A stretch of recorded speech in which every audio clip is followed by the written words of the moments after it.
All right. So, as you know, tonight is the first night of the NBA Finals, Of and course, we're of course. about one quarter into the game. So, the second quarter is about to start. But it's a really tough finals for me because, as you all know, I'm from Los Angeles. I'm a Lakers fan. I despise the Celtics with all I'm worth, but I went to high school with Drew Holiday. So, I really want him to succeed. And it's Didn't he end up marrying your junior prom date? nope. He No. married a U.S. national team Olympian World Cup winner who he met at UCLA.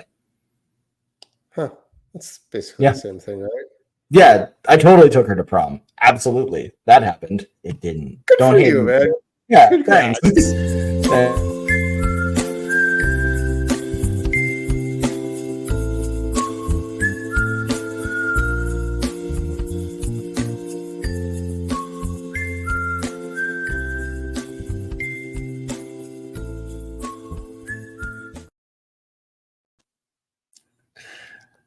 The moment when we forgot to say who would start the episode. Welcome to another episode of Working on the Dad Pod.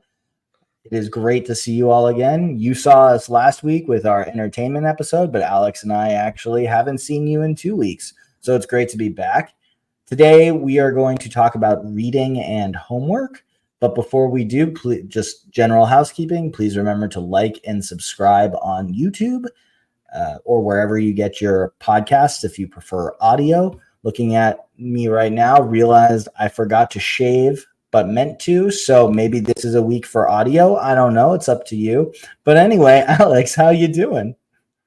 I mean, I think it depends on, what you're into on the facial hair scale. I mean, there's going to be people that are into that sort of Bigfoot look you got going on. But on that note, my dad was in town this past weekend and I taught him how to leave YouTube comments.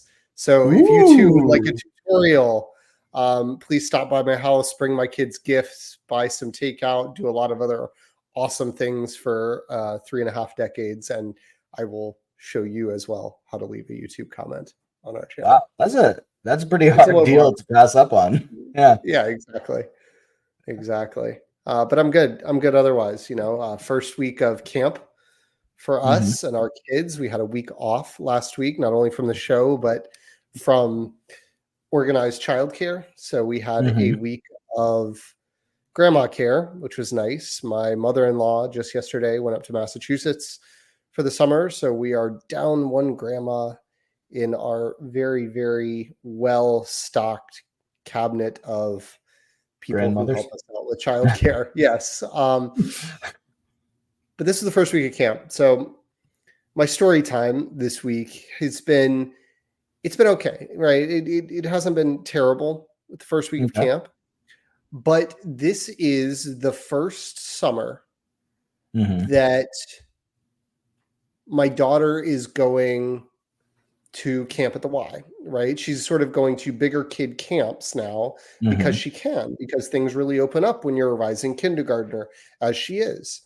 There are more opportunities. And so not only has that created a little bit of jealousy from my son, because the problem is she's going to camp at the Y, which is where I take the kids before camp, right? But now Mm-hmm. I drop her off because camp opens at 7 a.m.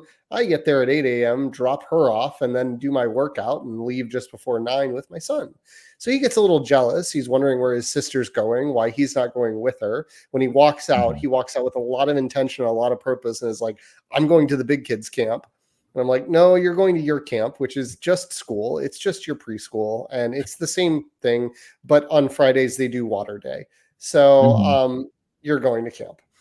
And Sure. Sure. with my daughter, it's not the jealousy that's the big thing. With my daughter, what we've struggled with so far this week, and today was the first good day, but Monday, Tuesday, Wednesday were all a little rough because I think the length of the days is getting to her. And Mm. starting an hour earlier, she's been picked up before three of the 4 days, because 2 days she had dance, and one day my mother-in-law, it was her last day in town, and she just wanted to see the kids, so she picked them up. Yesterday, Sure. she was picked up by my mom around 5, which is fairly normal time to pick her up. And she's just kind of melted down when she's gotten home 3 out of the 4 days, right? She just gets home. She has one of those classic meltdowns. We've talked about this with the concept of special time, doing special time, avoiding these meltdowns. I think there's some aspects of she's tired, like they went on a field trip. They've had a couple of swimming days. Like it's just a lot going on, a little bit longer, and probably a little bit more of those things that lead to special time that we talked about, that lead to those outbursts of like feeling in a new situation. You're nervous. You're not as outgoing. You're not letting your energy out. You've been really buttoned up because you don't know how to react to the authority figures and scenarios around you because you're kind of learning. But I'm hopeful that this is a very nice learning experience for her because she's getting to camp at 8. That's an hour earlier than she started preschool this past year, but it is still 30 minutes later than she will start kindergarten in August.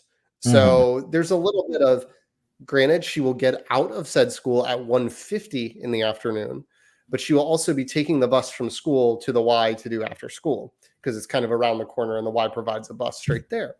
And so I'm like hoping that she's going to get a little bit of endurance training here of like how to handle slightly longer days, how to handle that sort of like 7:30 to 5 of being away from the house.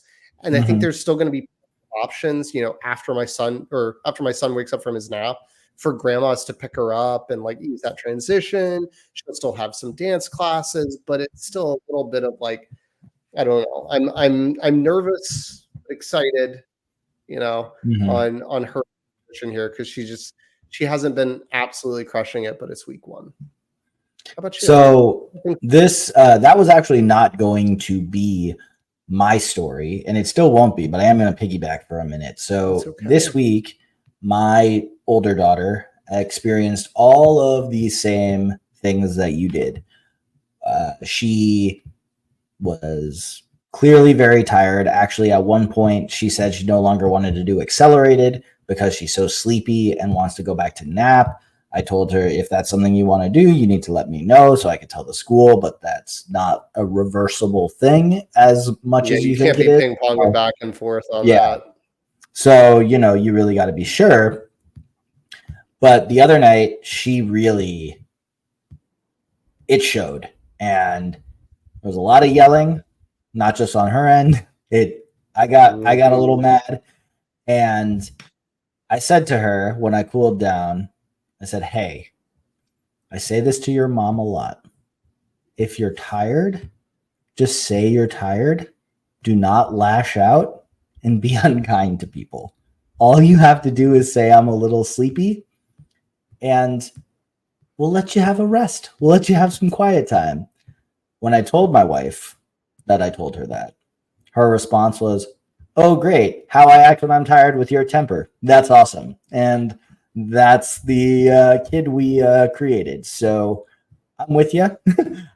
She seemed to have taken that advice well, though. She has, I won't say that she is totally in the clear of not acting out, but she is taking the opportunity to say, I'm tired, I'm sleepy, I want some time for me.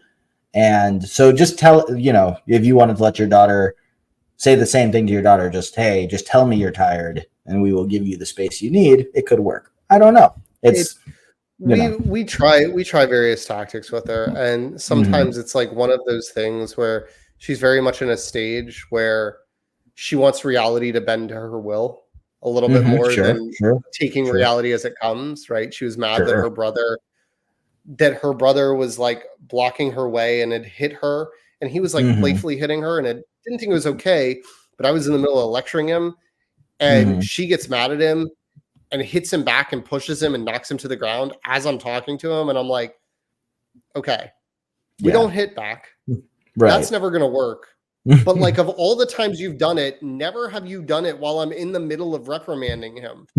Like, so where's that coming from? And I go, and I'm like, we need to talk about this because you can't just hit your brother. That's not going to solve everything. And I tell her, I go, you're not going to hit him. And he's going to go, oh man, my sister was right. Thanks for hitting me. I totally realize how I screwed up, and I'm just going to be a better brother now.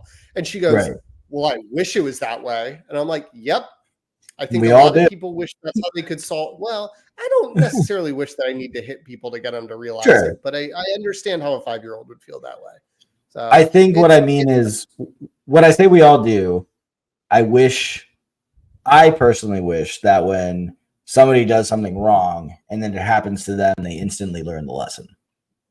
Not necessarily hitting, but it'd be cool if perspective there'd be a worked lot that way. of different things in the world if people recognize their own hypocrisy instantaneously. Yeah. So anyway, what's your yeah, story? so my story time, as you all know from last week, my family and I went on vacation with another family, my older daughter's best friend. Overall, it was an amazing vacation. We went to the beaches of Delaware. We had a babysitter with us, the sister of the other mother, so auntie for everybody. And so that allowed the parents to go out one night, just the four of us, and it got pretty wild, not gonna lie. Anyway, the story itself is that last year when we went to the beach last summer, my older daughter, when we got there, said, "Why is nobody in the ocean?" And the lifeguard said, "We saw a shark a mile away." And from that moment on, she was afraid of the ocean. So day one on this trip, she was still afraid of the ocean. And literally screamed, ran away. "No, daddy, no." It caused the scene. Everybody's looking at me. It's like, hey, I'm really not just some stranger trying to kidnap this woman, this little girl, and bring her into the ocean. Though right now I do feel like I want to throw her in there, but I swear I'm her dad. And this is just me trying to help her get over a fear. But it didn't work. And so literally she touched the ocean with her toes, screamed, and ran away. So after the beach that first day, we go back to where our Airbnb, where there is a pool.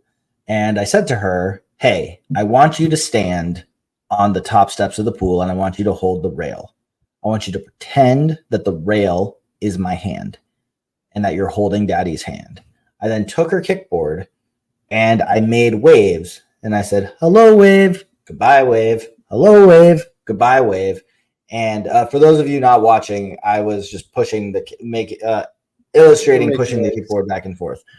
And for those of you that have ever made waves in a pool, he was making waves in a pool. I was making waves in a pool, and given her height and where she was standing on yes, and where she was standing on the top step, it was about ankle deep, so roughly how it would be in the ocean.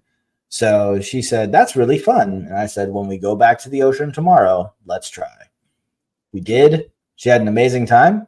Kept wanting to go back in, looking for shells, because we showed her with real-time evidence that the shells and rocks are cooler looking when they're in the water than the ones that wash all the way up in the dry sand.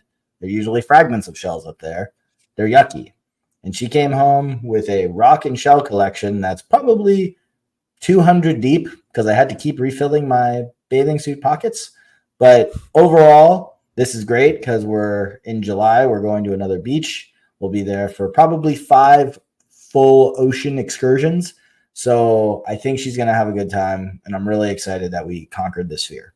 So that is my story.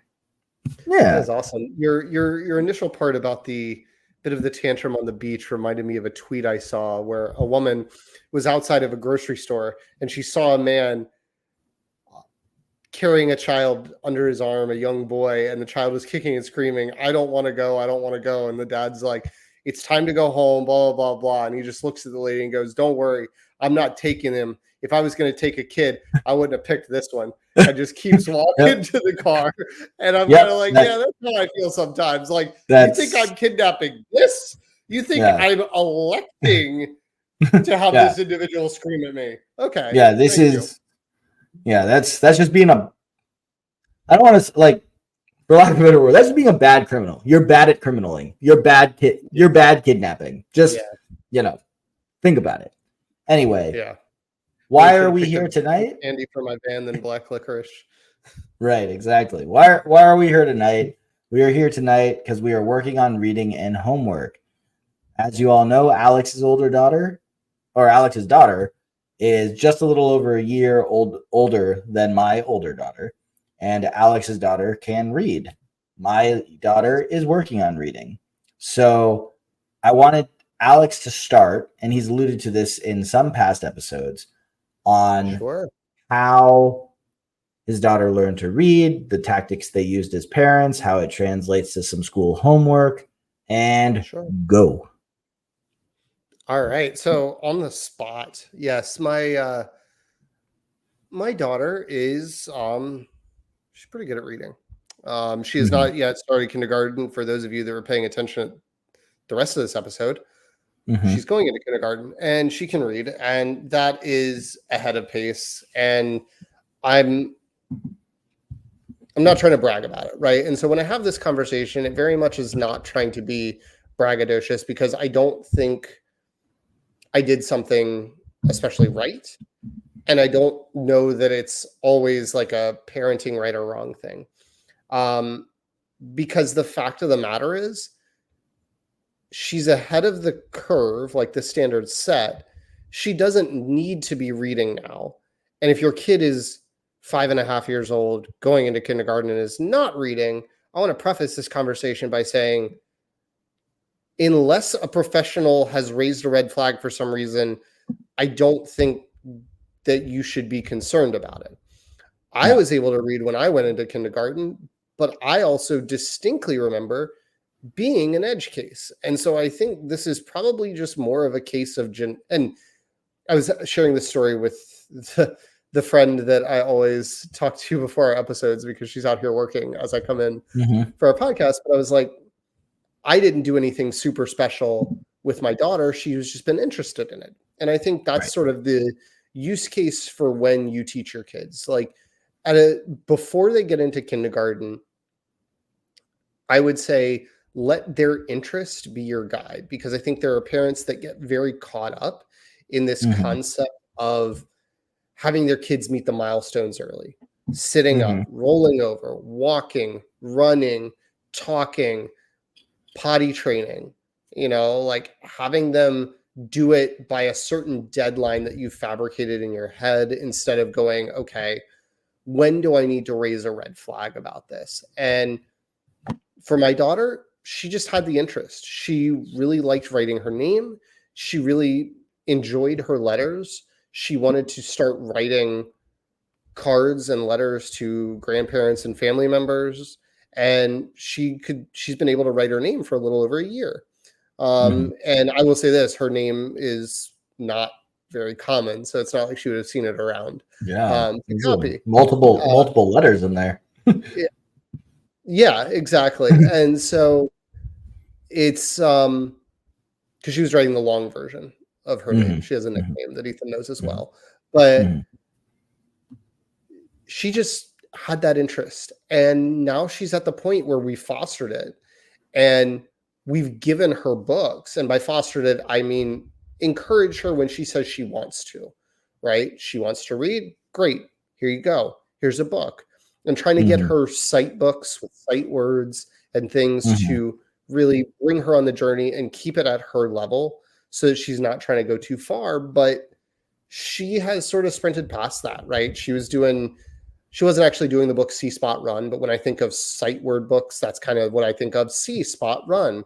Spot has a Mhm. ball, right? Those kinds of levels of sentences. Last week, she read her brother The Cat in the Hat, right? So she has just accelerated past it, but is doing that completely on her own. She calls her brother over, pulls the book off the bookshelf and go, "Hey, you want to read?" And she picks up the book and she reads it to him while I made dinner. And so not only was it great, it was helpful. I didn't have to do anything. And we are frankly at the point where we're having to go the other way, where she can read, but she's 5.5, so she's slow as molasses. So therefore, we have to cut her off because she wants to read the bedtime stories. She's like, I Mm. want to read it. I know how to read this book. I just read it like an hour ago. And I'm like, great, but it's going to take you 10 minutes to read like Chicka Chicka Boom Boom. And like, I Mm. have memorized that book because I've read it so many times. It's a good one. I like it. Exactly. Like it was her favorite book, and now it's her brother's favorite book. And I'm like, A told B and B told C. I'll meet you at the top of the coconut tree. Like I can say most of that book, but it takes her a really long time to go through it. Totally Sure. fine, but just not where we're going for at bedtime. And then how that translates into homework, I actually don't have any good answers. But because my daughter hasn't really received, I don't know if your daughter gets much homework, but she's not received homework now through Mhm. VPK. I fully expect that to change when she gets to kindergarten. It would be like every now and then she would scramble around in the morning, and it'd be like a Mhm. Thursday morning, and she'd start running around as we're about to leave the door. Oh yeah, I'm supposed to bring an animal thing for show and tell, and we're like, you could have told us that any time in the last 12 hours, and we probably could have helped Sure. you out a little bit better. Mhm. But anyway, Yeah. that's about it. We haven't. There's not a lot of reading assignments. We'll get like Mhm. papers sent home, but I think because she's in that 4-year-old classroom, and the whole idea is not to like measure them on a benchmark of how well they are doing, but measure them of how well they are ready for kindergarten, so that Mhm. information can, like, they get tested, and most of their testing is about like literacy, right? And it's Right. about not just how well they can read words, because again, it's not a fair expectation, but how well they can look at pictures and Mhm. understand the story from the context clues, how well they can craft their own stories, how they're using sentences, in not reading sentences, but how they're crafting their own sentences, some of how they might do with sight words or sounds or Mhm. things like that. But then it's giving sort of this rubric of like, okay, this kid's at a preschool level, maybe a little bit below, or already kindergarten ready, right? Right. And using that information is really to pass along to the kindergarten teacher, so the kindergarten teacher can sort of know a little bit better and not just rely on a parent walking in and going, my child is gifted, right? Right. Because there are going to be plenty of people who say that and they're right, and there's probably going to be plenty of people who walk in there and say that kind of thing and are wrong. And they're And wrong. sometimes as a teacher, it's really nice to have some data to be like, okay, maybe the parent's right, but the kid's not showing it on the test score. So either the kid's a terrible test taker, or the parents maybe don't have a firm grasp of where their kid is academically. But as far as homework, no, I'm interested to hear your homework experience for a 3 and Yeah. 4 year. So, as I've mentioned on this podcast before, because my daughter hasn't napped in preschool probably since she was 2, we opted to put her in accelerated, which is instead of nap time, it is just an hour of literacy and an hour of math. And, it's while the other kids are napping so that she's not waking them up. So she's been Sure. doing that for a while. And as I mentioned earlier, she's now feeling after 2 years of it, or a year of it, I guess the backlog of being tired. Anyway, so we do get homework for accelerated. It's voluntary. They don't have to do it, but she wants to do it. She gets Sure. excited. It is That's awesome. coloring. It's using like crayons to do the assignments, the spelling, the sight words. Sometimes it kind of looks like a crossword puzzle. It's great that she wants to do it. We never force her to do it. She wants to do it. Where I struggle, and at times my wife struggles, is that when we're in it with her, we expect her, I guess, to take it more seriously and do it because it's extremely frustrating. And this has now picked up with reading. We are not encouraging her to read, but she goes, I want to read this. And then she'll say, can you, how do you spell this? And we work on it with her. And the biggest example I can tell you is that she will be looking at the word purple and she will go erp pink. And we're it's like we're why? Why are you saying that? There's no cuh sound in it. There you are your letters. You've been doing alphabet puzzles since before you could talk. And if I'd say a apple, you would grab the right piece. You know what you're doing. So how do we get to this point where you just seem to forget in the moment? And some of it I'm sure is shyness and the pressure of performing. And then sometimes what drives me insane is that she'll have a book open and she'll be looking at letters and the word would be, I don't know, help. And it'll be H. Then she'll just stare at me and go, O, R. And I just say, please look at the page. And I get mad, and I shouldn't get mad because I don't even want No, to be in a position of forcing her to read, but it's like, Right. you're the one who wants to do this. You're the one who has brought me into this situation. Why are you unable to do this? And I'm definitely not handling it correctly, but I feel like done things the right way where I am not forcing it upon her. It's just, you've put me in this situation, kid, and you've expressed an interest. So I need you to focus while you're doing it, or else go play a game. I don't know. Yeah. So I mean, I think my 2 cents on that is that that is a perfect opportunity.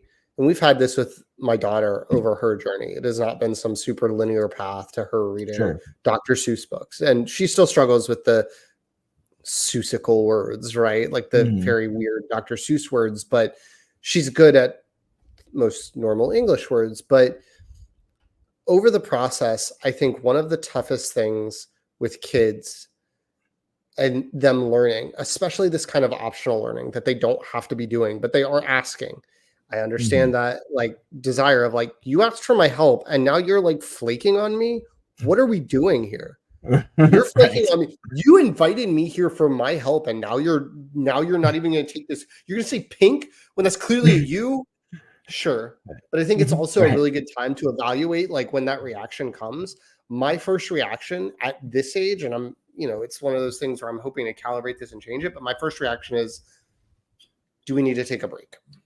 Do we need to take a break? Because I keep in mind when she's trying to learn something. Do you need to learn this? Do you need to learn this right now? Because until or unless she's studying for a spelling test and studying the words for a spelling test, or studying addition for addition quiz or whatever the subject matter is to actually be tested and marked on it, I'm like, this is all for your pleasure right now. And if you're not having pleasure, maybe stop. Because I don't want to build the negative associations. I don't want her to feel like it's work right now, because then if I do, I'm worried about any potential ramifications. And I'm not saying this is specific, anything specific about your daughter, because again, I'm not the expert.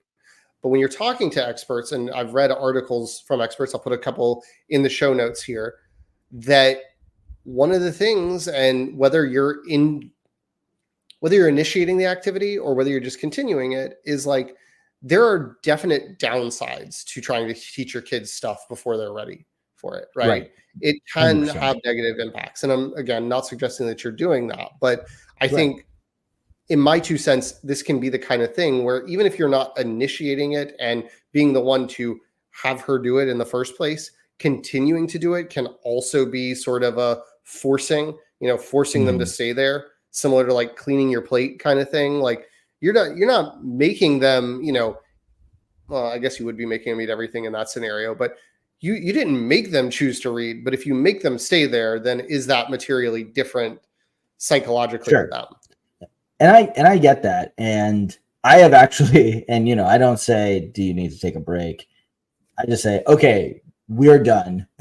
And she gets mad and says, no, I'm not done. I want to keep doing it. And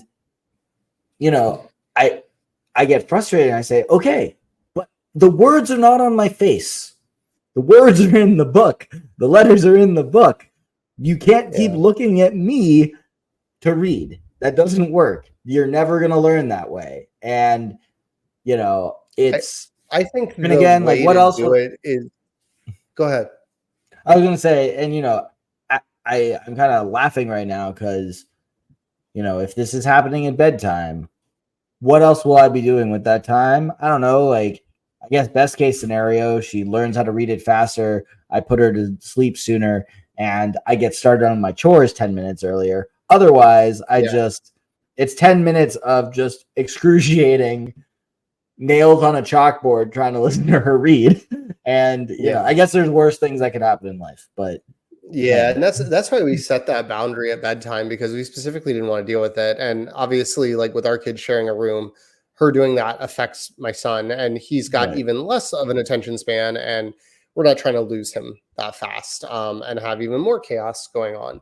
But one thing I would suggest, and I just remember this, we haven't pulled out this trick in a while, but we do this sometimes with my daughter when she's getting frustrated with something, utilizing a smart home device to set timers. We obviously set timers for like, hey, it's time to clean up and it's time to brush teeth. And for our laundry, we use them all over the place. But using that to set like a 5-minute timer, that way there's something audible that she can hear later, and saying something like, hey, seems like you're frustrated reading right now. Why don't we set a timer on the smart home device for 5 minutes? And then when that goes off, we can come back to it.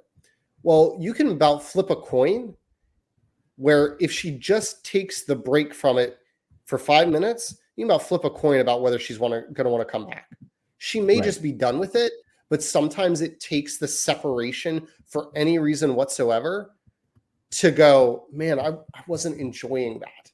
Right. And like helping them connect with the idea of like taking a break's not bad. And then it's like, okay, you ready to read again? No, I don't want to. Great. Sounds good. Yeah. You know, and so obviously it's not always great for bedtime when you probably shut the door and you're trying to create a calm. You know, we're not going to do something else for 5 minutes. But other times when she's working on this stuff, that can be a helpful way to force them to mentally stop it and then go, I really wasn't that interested, because I have seen my daughter in tears as a 4-year-old because she could not whistle like me. Right. And I can't just whistle. I can whistle inhaling, exhaling, and I can whistle scales, arpeggios, songs, and notes. I'm very good at whistling, like for an average person. And my daughter like whistled one note as a 4-year-old, which I'm like, we have a good friend who is a music major who can't whistle. Like, you're way ahead of the curve on this one too. So calm down about the fact that you can't whistle Yankee Doodle like Dad can. You know, like take a break. And then she taught herself to do it. She was like, nice. I'm not listening to you, old man. It took her a while, but I was like, okay. She got there. Yeah, no, that's good. I'd like to say I'm a above average to great whistler. Not that this is what. Are you a great listener or are you a great whistler? Yeah. I'm a great whistler. I am not a good listener, depending on who you ask. But exactly.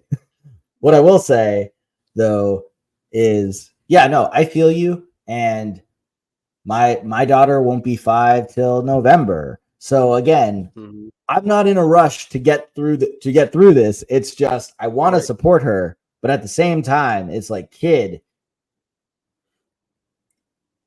get it done. You know, like, or not get it done, but it's kind of like when I was out on the golf course with my daughter on Sunday, right? My dad was in town, as I mentioned.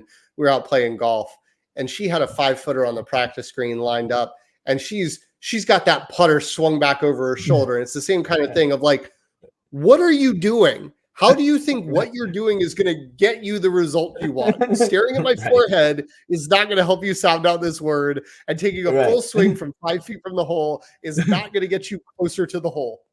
Like, best case scenario for you here is not making contact. Right.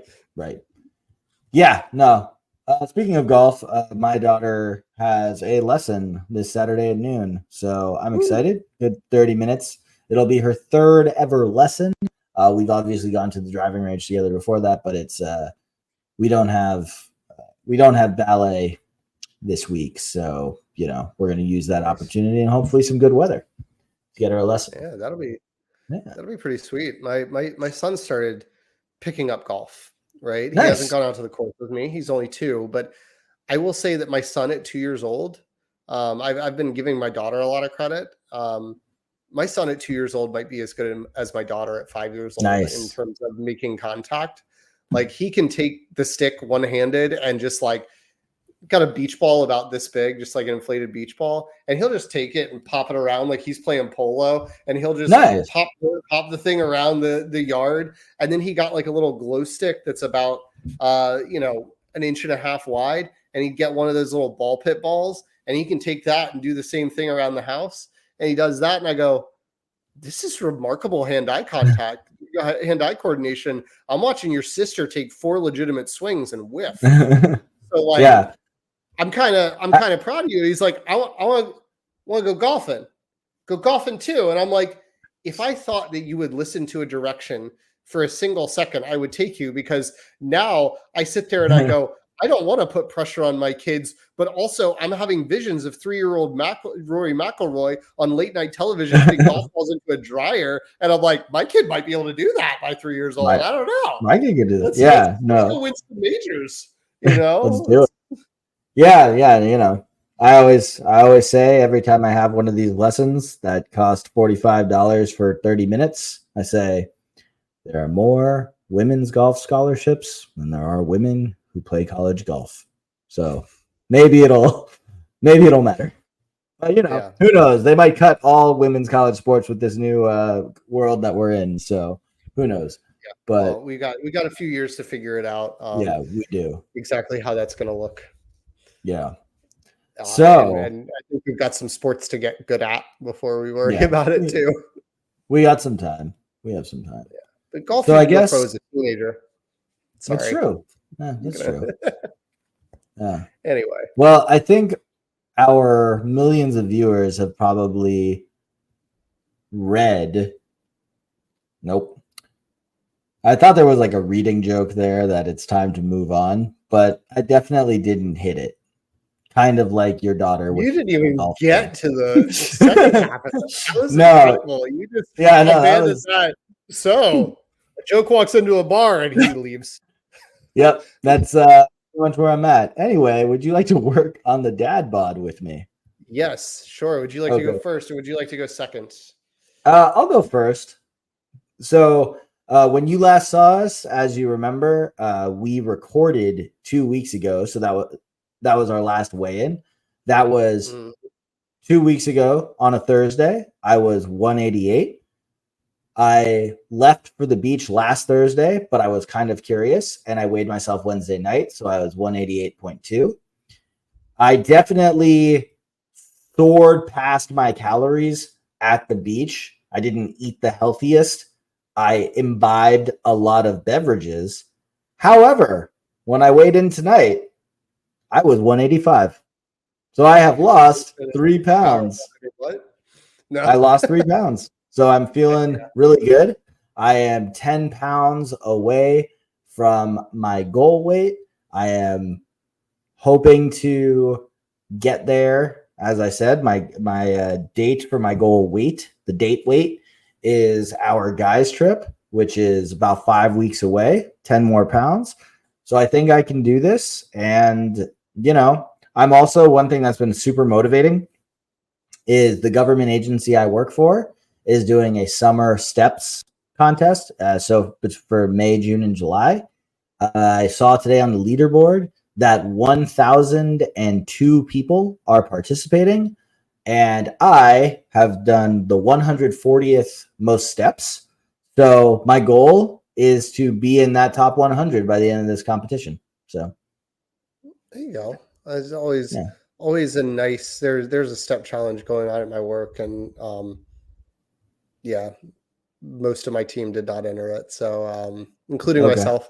Probably should have. That could be motivating, but if I'm not out getting my steps in, I'm doing good work for the company. So anyway, I did find an opportunity where I'm going to get some more steps in the fall this weekend, because we did a trial run this weekend of my daughter biking to school. Right. Because I kind of wanted to see 2 things. One, could she do it? Right. It's 0.6 miles. So not super crazy, but, flat, because we live in coastal Florida. Like, there's not even a hill. So wanted to see. It took, Google Maps says a bike should take 3 minutes, which fine. That's an adult on an adult bike. I projected 15. We got there in 12 and got back in 10, which was great. But what we realized during this process, and I will tell you, I don't currently own a bicycle.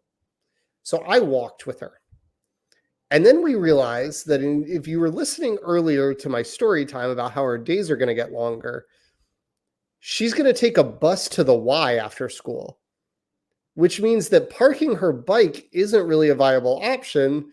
So right now, and we're going to figure out maybe some mechanism that I do this by, but right now the plan is for me to walk behind her as she bikes slightly faster than my walking pace for about 10 minutes. and then carry the bike back home every morning, 5 days a week. You can't walk it back so that it rolls? It's a little short. I don't know. We'll see. I've tried it, but either way, even if I'm like, it's not like full straight up, my arm height hits the handlebar, like I'd have to bend over a little bit. I think I could do it. I also think it's not that terribly heavy. I'm also considering some straps. But either way, the point is the walk there is fast. The walk back is weighted, for lack of a better term. And I'm like, okay. And all that's going to happen before 7:45 in the morning. Great. So I'll get my steps in nice and early before I even hit the gym. But regarding my weigh-in, 2 weeks ago, I was 181.6. This Saturday morning, I stepped on the scale and I was 180 pounds. So I hit my goal weight. I was very excited about that. And so this week, I weighed in this morning. This week, as a result of that happening on Saturday, I adjusted my calories from losing a pound a week to losing half a pound a week, because that was always going to be my plan, was not to like immediately jump straight into maintenance calories, but to just like, okay, I'm at a 500 calorie a day deficit. I want to go to 250, even it like, and it's why I stopped at 180 instead of like my perfect ideal, like lose every ounce of fat that I think is like a reasonable, sustainable amount. And it's why I did that at 180, so that I could sort of wean myself off the calorie deficit and then get to maintenance. And so when I weighed in today, I was 179.6. So I feel pretty good about that. But for the rest of the week, I'm going to sort of be at this 250 calorie deficit. And then next week, I might do like 125 calories a day or something like that. And then to maintenance, sort of see how that goes. But just kind of play with it a little bit. And I think take a break from calorie cutting for a little bit, because, you know, I don't want to act like I've made it to the finish line, but I don't feel like I need to be in a deficit right now to prove to myself anything or make any changes.